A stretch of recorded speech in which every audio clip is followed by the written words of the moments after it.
Oi, gente, tudo bem? Hoje a gente vai dar continuidade à nossa aula passada sobre o sistema endócrino. Hoje a gente vai ver a parte 2.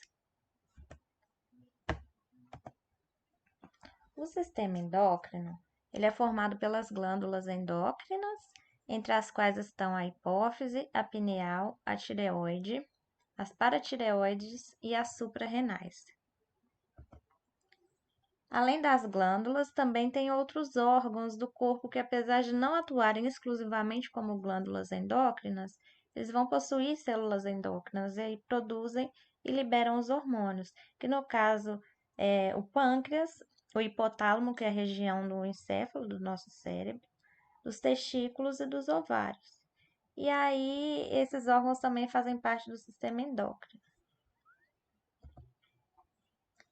A glândula pineal, ela produz um hormônio que afeta o relógio biológico, que é o ciclo natural do corpo de atividade e repouso, ou também chamado de ciclo circadiano.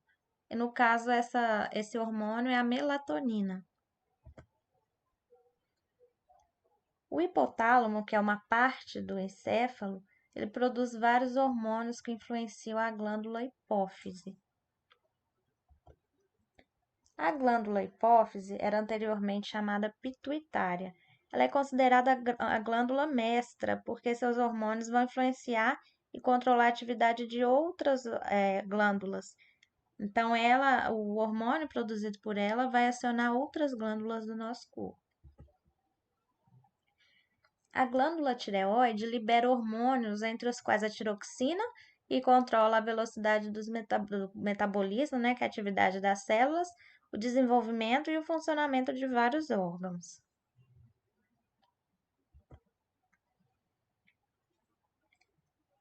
As glândulas paratireoides são 4. Elas são 2 de cada lado na parte posterior da tireoide, atrás da tireoide.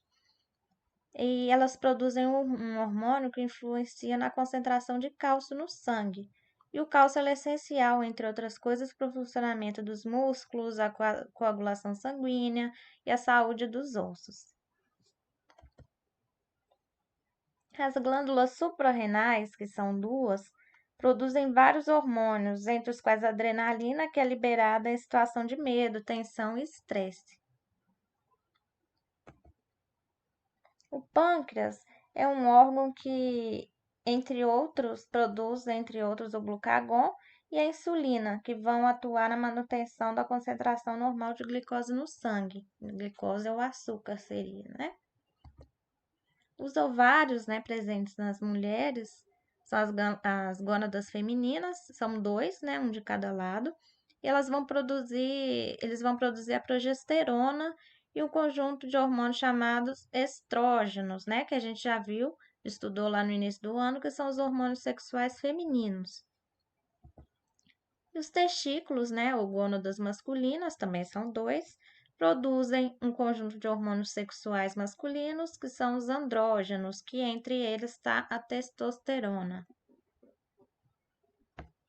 Qual que é a atuação dos hormônios? Primeiramente, um órgão do sistema endócrino produz o hormônio. O hormônio é liberado na corrente sanguínea e ele vai atuar em células-alvos que podem estar distantes, e aí essas células-alvos vão exibir reações em resposta ao hormônio. Um exemplo muito interessante da atuação hormonal pode ser percebido quando a gente leva um susto.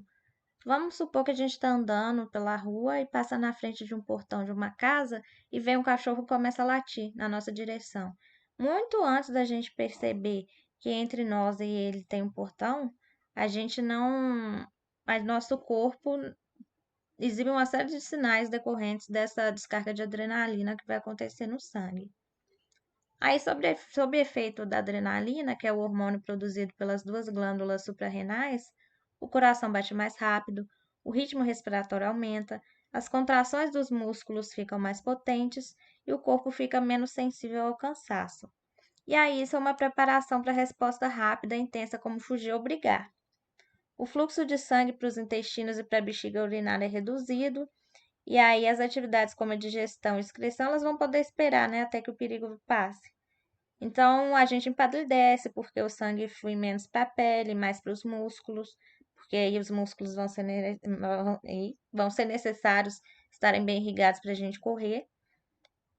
E aí que é importante suprir, né, os músculos de gás oxigênio, que vai ser usado durante a fuga ou a luta. E aí não importa se a gente não vai fugir do cão ou nem brigar com ele, o nosso corpo vai exibir uma resposta automática, que é essa descarga de adrenalina no sangue. Então, a duração dos efeitos hormonais é variável. Nesse exemplo que a gente viu, alguns minutos depois o susto vai ter passado, né? E aí os efeitos da adrenalina vão passando também. Aí tudo volta ao normal, a pulsação, a respiração, a cor da pele. E aí esse exemplo é uma atuação hormonal que dura poucos minutos, mas também tem hormônios que desencadeiam respostas bem mais longas, mais duradouras, que como, por exemplo, o hormônio do crescimento. Ele é produzido pela hipófise e controla o crescimento dos ossos e a produção de proteínas. E aí regula o aumento da estatura até atingir o tamanho adulto. Agora nós vamos ver alguns distúrbios desse sistema endócrino. A tireoide, que vocês lembram que a gente já falou dela, ela está situada na base do pescoço. E aí, entre os hormônios produzidos por ela, está a tiroxina, que tem efeito sobre a maioria das células do nosso corpo. Ela controla o metabolismo, né? Que é o conjunto das atividades realizadas pela célula. A tiroxina ela tem um papel marcante na manutenção da pressão arterial, da frequência cardíaca, da atividade muscular e de funções digestórias e reprodutivas. A importância da atuação da tireoide é claramente percebida nas pessoas que apresentam distúrbios nessa glândula, os quais passam a produzir quantidades anormais da tiroxina, esse hormônio. Um exemplo é o hipotiroidismo. Quando a tireoide produz pouca tiroxina, a gente chama de hipotiroidismo. A velocidade do metabolismo diminui tanto que as células passam a trabalhar em baixa velocidade. Adultos com hipotiroidismo são frequentemente obesos, têm a pele seca, são intolerantes ao frio, apresentam lentidão nas atividades físicas e mentais. E em crianças, os efeitos do hipotiroidismo são ainda mais sérios, porque a tiroxina é fundamental no desenvolvimento dos ossos e das células nervosas. Crianças que nascem com hipotiroidismo, se não receberem tratamento apropriado, elas podem ter pequeno desenvolvimento do esqueleto e atraso mental. Aqui, essa pessoa, por exemplo, a gente vê uma criança e realmente tem a mentalidade de uma criança, tamanho de uma criança, né, desenvolvimento, mas essa pessoa tem 31 anos e ela nasceu com hipotiroidismo. Então, ela estagnou no desenvolvimento e ela ficou parecendo que tem um ano e pouco o resto da vida. Ela já tem 31 anos. E aí, o hipotiroidismo ele pode ser consequência de distúrbios da própria glândula ou então da falta de um nutriente mineral na dieta, que é o iodo. Nesse caso da falta de iodo, a glândula trabalha demais para tentar produzir a tiroxina, só que não consegue porque falta a matéria-prima, que é o iodo. E aí, essa intensa atividade resulta no aumento da tireoide, é conhecido como bócio, que aí aqui na imagem a gente pode ver que aumenta tanto o tamanho da tireoide que forma essa bola no pescoço. Aí no Brasil e em vários outros países, tem leis que obrigam os fabricantes de sal de cozinha a acrescentar o iodo no sal. E aí, com isso, vai reduzir a incidência de bócio na população, do hipotiroidismo causado pela falta do iodo. Outros sintomas do hipotiroidismo é depressão, cansaço. Então, sempre quando uma pessoa aparentemente também está deprimida, está se sentindo muito cansado, é bom investigar. O médico sempre vai pedir um exame para ver, um exame de sangue para ver como que estão as taxas de hormônios da tireoide. E quando um trabalho exacerbado da glândula da tireoide? Quando isso acontece, o distúrbio é chamado de hipertiroidismo. E aí esses distúrbios da tireoide fazem que a glândula entre em atividade exagerada e comece a produzir muita tiroxina. Aí a pessoa passa a sofrer de hipertiroidismo. O doente tem um metabolismo acelerado e torna-se agitado, irritado, tem perda de massa corporal, né? Emagrece muito, desenvolve pressão arterial alta, dor de cabeça e pode até aumentar a temperatura corporal. E pode também, o hipertiroidismo pode também produzir o bócio. Outras características são suor excessivo, os olhos ficam arregalados, então esse é um sinal de hipertiroidismo. O cabelo começa a cair, náuseas, diarreias, fraqueza muscular, menstruação irregular, tremores. Lá no hipotiroidismo, uma outra característica, por exemplo, é o intestino preguiçoso, né? O intestino fica muito preso. Já no hipertiroidismo, como o metabolismo é muito acelerado, até causa náuseas e diarreias. Então, a gente sempre tem que acompanhar, fazer os exames todo ano, né? Ir ao médico para pedir esse check-up e ver como é que estão nossos órgãos, os nossos hormônios. Muita gente conhece alguém ou mais de uma pessoa que tem diabetes mellitus. Então, agora a gente vai entender melhor o que que é e o que pode causar e é pelo que é causada. Há dois tipos de doenças denominados de diabetes mellitus. Uma delas é o diabetes tipo 1, ou diabetes insulinodependente. Essa doença, ela é a incapacidade do organismo para produzir insulina. A glicose absorvida no sistema digestório passa para o sangue, mas não consegue entrar em muitos tipos de células, porque é necessário que a insulina, o hormônio a insulina, é preciso que ela permita essa entrada. E aí esse distúrbio faz com que as células fiquem sem glicose. Embora ela exista em grandes concentrações no sangue, né, que chama hiperglicemia, o sangue está lotado de açúcar, os principais sintomas são sede intensa, produção de muita urina, muita fome, particularmente de coisas doces. E aí, então, a diabetes do tipo 1 manifesta-se geralmente na infância ou no início da adolescência. E se não for tratada, pode provocar problemas circulatórios, visuais, renais, até um estado de coma e morte, quando o açúcar está muito alto no sangue. E aí, uma vez diagnosticada, ela pode ser controlada com a injeção regular de insulina e com dieta adequada com restrição de açúcar. Então, do tipo 1, o pâncreas não consegue produzir insulina.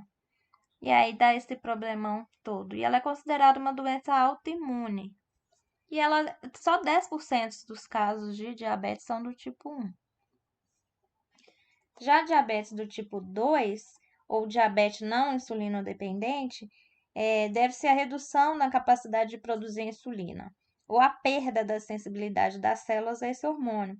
Ela manifesta-se em pessoas em geral acima dos 40 anos, mas tem um número crescente de casos de obesidade infantil, tem contribuído para o aumento da incidência do diabetes 2 em crianças e jovens.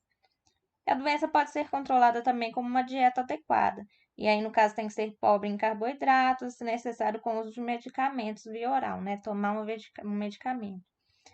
E aí tem evidências de que a obesidade favorece a diabetes de tipo 2, razão pela qual se recomenda o doente obeso emagrecer. E esse tipo de diabetes, o tipo 2, é o 90% dos casos, é o mais comum. Então, se a gente alimentar direitinho, né, fizer uma atividade física, é um jeito, né, de prevenir. Tem a predisposição genética, né, que é a hereditariedade, ela pode também, é muito mais fácil, por exemplo, meu pai e meu avô eram diabéticos, meu pai é diabético e meu avô era. Então, eu tenho chances de me tornar uma pessoa diabética, então eu sempre tenho que comer, né, ter uma alimentação bem regrada, bem balanceada e fazer atividade física, não comer muitos doces. E aí quase todo mundo tem alguém na família que tem, então a gente tem que tomar muito cuidado, né? E, por exemplo, ela, como a gente falou, ela causa outros distúrbios, por exemplo, de circulação, então pode acabar acarretando também problemas cardíacos, amputamento de membros quando o nível de glicose no sangue está muito alto. E a gente pode ver nesses tempos agora da pandemia, as pessoas com diabetes, elas equivalem a mais de 30% dos óbitos. Em primeiro lugar, vem pessoas com problemas cardíacos. Em segundo lugar, as pessoas que têm diabetes. Então, é um fator grande de risco. Então, se lembrando sempre ter alimentação saudável, balanceada e praticar atividade física, tomar muita água. Então, sempre os mesmos cuidados para qualquer doença, né? Então, pessoal, se vocês tiverem mais alguma dúvida, é só entrar em contato comigo pela plataforma ou pelo e-mail, tá bom? Até a próxima!